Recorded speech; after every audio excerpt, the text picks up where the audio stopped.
ইনশাআল্লাহ আজকের ছোট আলোচনায় আমি আপনাদেরকে সূরা ইসরার 3টি আয়াত নিয়ে বলবো। এটি হলো কোরআনের 17তম সূরা। আজকের আয়াতগুলো হলো 83, 84 এবং 85। সূরা ইসরার 3টি আয়াত নিয়ে বলবো।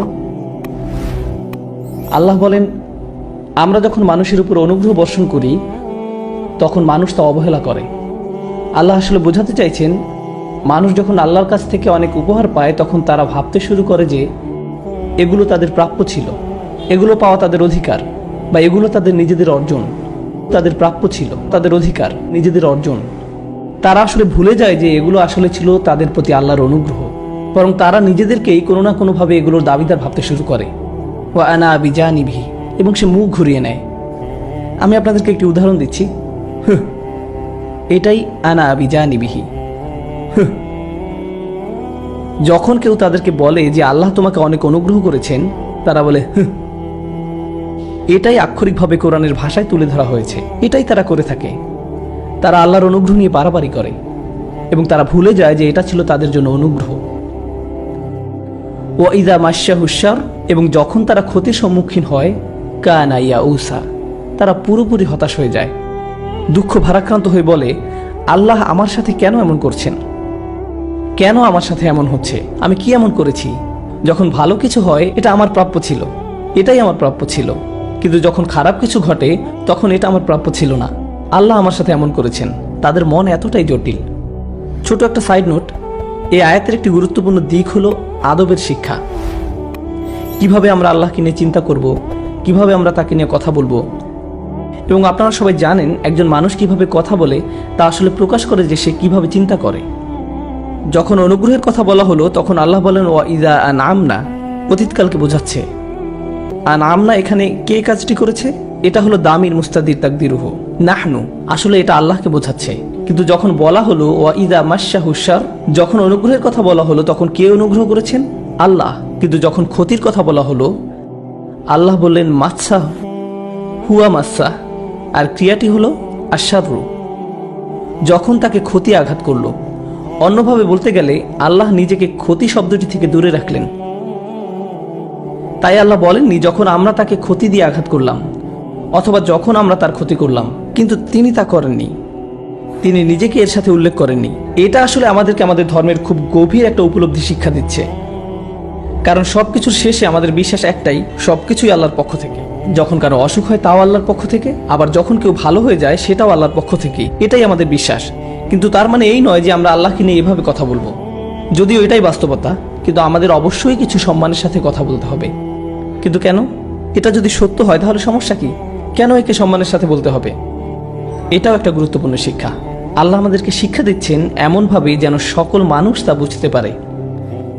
একজন পরিপক্ক ইমানদার এটা জানে যে যখন ভালো কিছু ঘটে তখন তো তা ভালোই, কিন্তু যখন খারাপ কিছু ঘটে তখনও তা ভালোর জন্যই হয়। আর এই সব কিছুই পরীক্ষার অংশ। এটাই হলো ইমানের পরিপক্কতা। কিন্তু যারা এখনো তাদের ইমানের ব্যাপারে পুরোপুরি পরিপক্ক হয়নি, তাদেরকে যদি বলেন যে যখন খারাপ কিছু হয় তা আল্লাহর পক্ষ থেকেই হয়, তখন তারা এই ব্যাপারে কিভাবে চিন্তা করে? তারা ভাবে আল্লাহ আসলে খারাপ কিছু করেছেন এবং ইচ্ছা করেই করেছেন, কারণ তারা এর চেয়ে বেশি ভাবতে পারে না। তাই আল্লাহ এমনভাবে বলেছেন যেন যে এটা নিয়ে গভীরভাবে চিন্তা করবে সে তো এটা বুঝবেই, কিন্তু যে গভীরভাবে যাবে না সেও এটাকে ভুল বুঝবে না। যখন তাকে ক্ষতি স্পর্শ করলো, আল্লাহ বলেননি যখন আল্লাহ তার ক্ষতি করলো। আল্লাহ এভাবে বলেননি, কারণ যার চিন্তার গভীরতা কম সে এটা শুনেই ভুল বুঝতো। আল্লাহ আসলে ভুলটি শুধরে দিচ্ছেন এভাবে, যখন তাকে ক্ষতি স্পর্শ করলো সে সম্পূর্ণরূপে হতাশ হয়ে গেল। ইয়াইস আসলে মুবালাগা, এর অর্থ হলো বিষণ্ণ হওয়া, অত্যাধিক বিষণ্ণ হওয়া। এমন কিছু লোক আছে যারা সাফল্য পেয়ে অভ্যস্ত, তারা 100 পেয়ে অভ্যস্ত, তারা রেসে জিতে অভ্যস্ত, খেলাধুলাতে ভালো, সবকিছুতেই তারা প্রথম হয়, তারা সবসময় তাদেরকে যা বলা হয় তা করে, ইত্যাদি ইত্যাদি। এরপর কোনো একবার তারা হয়তো সফলতা পেল না, তখন তাদের সাথে কি হয়? এই ধরনের লোকদের জন্য ব্যর্থতা বা ক্ষতি মেনে নেওয়া খুবই কষ্টকর। যারা সবসময় চাপের মধ্যে থাকে, যেমন ধরুন পরিবারের 4র্থ বা 5ম সন্তান, তাদের কাছে এটা কোনো ব্যাপারই না। অথবা ধরুন পরিবারের সবচেয়ে ছোট সন্তানের কথা, আমার সবচেয়ে ছোট সন্তানকে নিয়ে আমি চিন্তায় থাকি, কারণ সে সব কিছুতেই পার পেয়ে যায়। কারণ যতক্ষণে ছোট সন্তানটির সময় আসে ততক্ষণে পিতামাতার পুলিশি কর্মকাণ্ড বন্ধ হয়ে যায়। আমি প্রায় আমার বাবা মাকে আমার ছোট বোনের কথা বলি, তারা আমাদের উপর খুবই কঠোর ছিলেন, কিন্তু আমার ছোট বোনটির কোনো কিছুই যেন তাদের চোখে পড়ে না। মা, কি হলো? আমাদের সাথে তো এমন করা হতো না, তাহলে ওর জন্য কেন এমন? আরে থাক না, ও তো ছোট মানুষ, বাদ দাও, ও খুবই ছোট। আরে ও মোটেই ছোট না।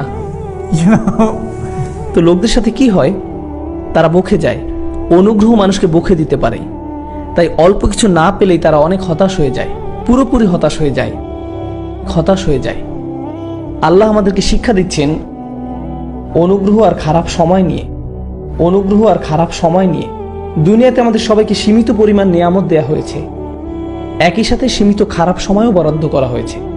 আবার আল্লাহ আমাদেরকে রিজিকও নির্ধারণ করে রেখেছেন, যেমন আমাদের টাকা পয়সা, আমাদের বন্ধু বান্ধব, আমাদের পরিবার, সন্তান সন্ততি সহ আমাদের জীবনের ভালো যা কিছু আছে তার সবই আমাদের রিজিকের অন্তর্ভুক্ত। দুনিয়াতে আমাদের সবাইকে সীমিত পরিমাণ নিয়ামত দেয়া হয়েছে, আমাদের জীবনের ভালো যা কিছু আছে তার সবই আমাদের রিজিকের অন্তর্ভুক্ত, এবং আমাদের জীবনে এসব জিনিসের পরিমাণ অসীম নয়। অসীম পরিমাণ শুধু আপনি জান্নাতেই পাবেন। এই পৃথিবীতে সবকিছুই সীমিত, আর এই সবকিছুই আপনার জন্য বরাদ্দ করা আছে। এছাড়াও এই জীবনে আপনাকে সীমিত সংখ্যক পরীক্ষারও সম্মুখীন হতে হবে। আপনার জন্য যা বরাদ্দ হয়েছে তার চেয়ে আল্লাহ কোনো কিছু আপনাকে কম বা বেশি দিবেন না। এই জীবনে আপনার ভাগ্যে কি আছে তা ইতিমধ্যে নির্ধারিত হয়ে গেছে। তাই আপনি যদি এটা নিয়ে চিন্তা করেন, তাহলে বুঝবেন যে আপনার পরীক্ষা এবং আপনার সুযোগ কোনোভাবেই আমার পরীক্ষা আর আমার সুযোগের মতো নয়। তারা এক নয়, কোনোভাবেই নয়। কখনো কখনো আল্লাহ আপনার সামনে সুযোগ এনে দেন, কিন্তু আপনি নিজে সেই সুযোগ কাজে লাগাতে ব্যর্থ হন। তিনি আপনার সামনে তা মেলে ধরেন, আর আপনি এর থেকে অনেক সওয়াব নিতে পারতেন, কিন্তু আপনি সিদ্ধান্ত নিলেন তা না করার, এবং আপনি তার জন্য ভুগতে থাকলেন, আর এর জন্য আপনি আল্লাহকে দোষ দিতে থাকলেন। তো এখন কি বোঝা যাচ্ছে? প্রত্যেকেই আলাদা আলাদা ভাগ্যের মালিক, সবার জীবনের পথ আলাদা।